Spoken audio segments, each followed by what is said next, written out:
Hi friends, അസ്സലാമു അലൈക്കും, നമസ്കാരം and welcome back to my channel. ഇന്ന് ഞാൻ വന്നിട്ടുള്ളത് ഒരു ചെറിയ വ്ളോഗുമായിട്ടാണ് കേട്ടോ. എൻ്റെ അനിയൻ്റെ കല്യാണമായിരുന്നു ജനുവരി 28-ന്. അപ്പോൾ അതിൻ്റെ തലേ ദിവസത്തെ വിശേഷങ്ങളാണ് ഈ വീഡിയോയിൽ ഉൾക്കൊള്ളിച്ചിട്ടുള്ളത്. അപ്പോൾ കല്യാണ ഒരുക്കങ്ങളൊക്കെ തുടങ്ങിയിട്ടുണ്ടായിരുന്നു കേട്ടോ. അപ്പോൾ കല്യാണം എന്ന് പറയുമ്പോൾ നമ്മൾ ഫസ്റ്റ് തന്നെ നമുക്ക് മൈലാഞ്ചി നല്ല ഓർമ്മ വരൽ. എനിക്ക് മൈലാഞ്ചി മുല്ലപ്പൂ കേട്ടോ ഈ കല്യാണം എന്നൊക്കെ പറയുമ്പോൾ ഉള്ളൊരു ഓർമ്മ വരുന്നത്. അപ്പോൾ ഞാനിതാ ഒരു കയ്യിൽ മൈലാഞ്ചി ഇട്ടിട്ടുണ്ടായിരുന്നു. അത് ഏകദേശം ചുവന്ന് വന്നിട്ടുണ്ട് കേട്ടോ. പിന്നെ വീട്ടിൽ പോയപ്പം അവിടെയും എല്ലാവരും മൈലാഞ്ചിട്ട് ഇരിക്കുകയാണ്. ഇത് വെള്ളിയാഴ്ച ഉണ്ടോ ഈ മൈലാഞ്ചി കിട്ടുന്നത്. അപ്പോൾ എല്ലാവരും ഇതാ മൈലാഞ്ചി കിട്ടുന്ന തിരക്കിലാണ്. അപ്പോൾ എല്ലാവർക്കും അമ്മയുടെ പേരക്കുട്ടി റിഫാണ് കേട്ടോ മൈലാഞ്ചി ഇട്ട് കൊടുക്കുന്നത്. അപ്പോൾ ഞാനും തന്നെ എൻ്റെ വലത്തെ കൈ ഒഴിച്ചിട്ടാണ് വന്നിട്ടുണ്ടായിരുന്നത്. അപ്പോൾ ഇതിൽ അവളെ കൊണ്ട് മൈലാഞ്ചി ഇടിപ്പിച്ചു കേട്ടോ. അപ്പോഴേക്കും ഞാൻ രാവിലെ ഇട്ടിരുന്ന മൈലാഞ്ചി ഏകദേശം നല്ല ചുവന്ന് വന്നിട്ടുണ്ടായിരുന്നു. പിന്നെ ഇതാ നാത്തൂനും പഴയ മൈലാഞ്ചി കഥകളൊക്കെ പറഞ്ഞ് അമ്മിമ്മൽ ഇറക്കുന്ന മൈലാഞ്ചി കഥകളൊക്കെ പറഞ്ഞിട്ട് അങ്ങോട്ടും ഇങ്ങോട്ടും മൈലാഞ്ചി ഇട്ട് കൊടുക്കുകയാണ്. അപ്പോൾ ഇതെൻ്റെ ഒരു അമ്മായും ഒന്ന് മൂത്തമ്മയാണ്. ശരിക്കും ആ ഒരു കാലത്തെ കല്യാണമായിരിക്കും എല്ലാവർക്കും ഓർമ്മകളിൽ നിൽക്കണേല്ലേ. പന്തലൊക്കെ വീട്ടിൻ്റെ മുറ്റത്ത് പന്തലൊക്കെ ഇട്ടിട്ട്. അപ്പോൾ കല്യാണത്തിൻ്റെ ഒരാഴ്ച മുന്നേ തന്നെ കല്യാണത്തിൻ്റെ ഒരു തിരക്കുകളൊക്കെ തുടങ്ങിയിട്ടുണ്ടാകും. അതുപോലെ ഉള്ളി തൊലിക്കുക, മുളക് ഞെട്ടുകളയുക, ഇഞ്ചി തൊലിക്കുക, അങ്ങനത്തെ സംഭവങ്ങളൊക്കെ ആയിട്ട്. ഇതിനിടയിൽ വിരുന്നുകാർ ഓരോരുത്തരായിട്ട് വന്നുകൊണ്ടിരിക്കുന്നുണ്ട്. പിന്നെ ശനിയാഴ്ച ഒരു മഗ്‌രിബിൻ്റെ ശേഷം കേട്ടോ നമ്മൾ ഹാളിലേക്ക് പോകുന്നത്. ഇവിടെ മൂച്ചിക്കൽ വെച്ചിട്ടായിരുന്നു കേട്ടോ പ്രോഗ്രാം. തലേ ദിവസത്തെ പ്രോഗ്രാം മൂച്ചിക്കൽ വെച്ചിട്ടായിരുന്നു. പിന്നെ വീഡിയോയിൽ വരാൻ പലർക്കും ഇഷ്ടമുണ്ടാവില്ല. അപ്പോൾ അതുകൊണ്ട് തന്നെ എല്ലാവരും ഒന്നും ഞാൻ ഈ വീഡിയോയിൽ ഉൾക്കൊള്ളിച്ചിട്ടില്ല കേട്ടോ. പിന്നെ ഈ ഒരു ഒപ്പന ടീമിന് അമ്മയുടെ മോനാണ് കേട്ടോ സ്പോൺസർ ചെയ്തിട്ടുള്ളത്. അതുപോലെ തന്നെ അവരൊക്കെ ഒപ്പന ടീമിനെ ഏൽപ്പിച്ചു എന്ന് പറഞ്ഞപ്പോൾ നമ്മളെ വീട്ടിലുള്ള മക്കളും ഒപ്പനയൊക്കെ പഠിച്ചിട്ടുണ്ടായിരുന്നു. പിന്നെ എന്താ പുതിയാപ്പിളിനെ നമ്മൾ സ്റ്റേജിലേക്ക് കൊണ്ടുപോവുകയാണ്. അപ്പോൾ വീഡിയോ എടുക്കലും കല്യാണം കൂടുതലും കൂടി ഒരുമിച്ചിട്ട് നടക്കണില്ല കേട്ടോ. ഞാൻ ചില ഭാഗത്ത് മാത്രമേ വീഡിയോ എടുത്തിട്ടുള്ളത്. കുറേ സമയം വീഡിയോ ഓൺ ആക്കാനായിട്ട് തന്നെ മറന്നു പോകാറുണ്ട്.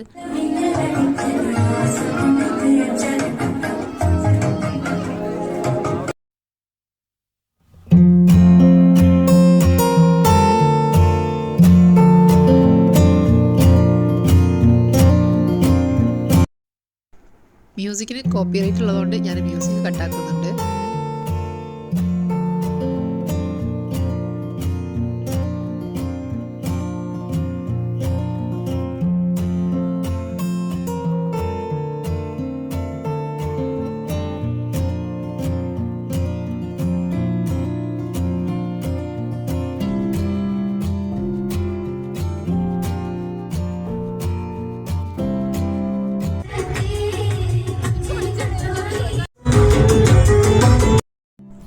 ഓരോരുത്തരായിട്ട് കിട്ടുന്ന ഗ്യാപ്പിൽ പോയിട്ട് ഫോട്ടോസ് എടുക്കുകയാണ് കേട്ടോ. ഇത് രണ്ടാമത്തെ നാത്തൂൻ്റെ ഫാമിലിയാണ് കേട്ടോ.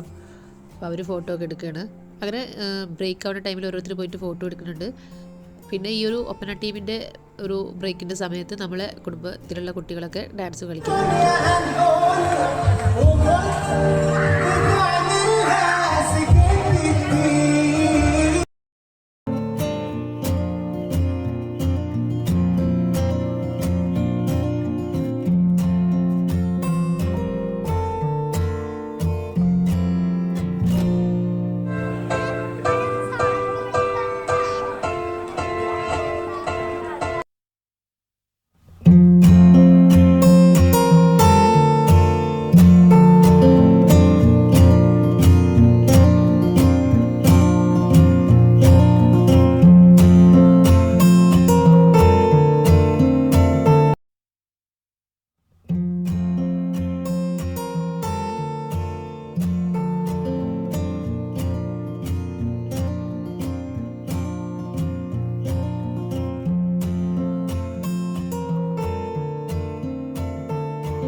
പിന്നെ ഞങ്ങൾ ഫുഡ് കഴിക്കാനായിട്ട് മുകളിലോട്ട് പോയിട്ടുണ്ടായിരുന്നു കേട്ടോ. കുറച്ചൊക്കെ പരിപാടിയൊക്കെ കഴിഞ്ഞപ്പോൾ ഓരോരുത്തരായിട്ട് ഫുഡ് കഴിക്കാൻ പോയിട്ടുണ്ടായിരുന്നു.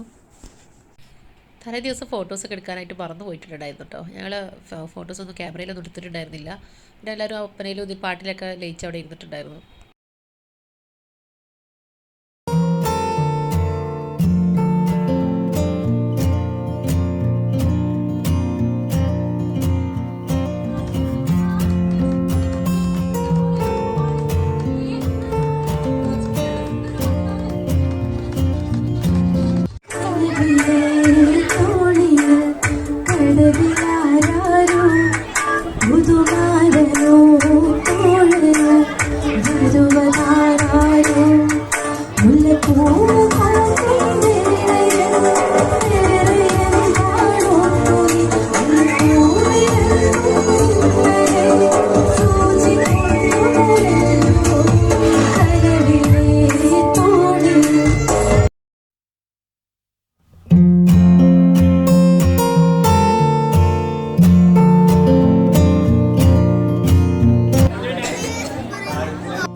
അവസാനം ഒരു കേക്ക് കട്ടിങ്ങോട് കൂടിയിട്ട് നമ്മൾ രാത്രികാലത്തെ പ്രോഗ്രാം അവിടെ അവസാനിക്കുകയാണ്.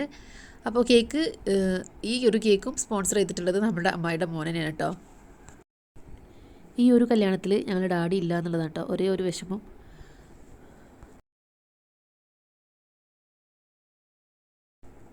അപ്പോൾ ഇതാണ് ഞങ്ങളുടെ അമ്മായിയുടെ മോന്.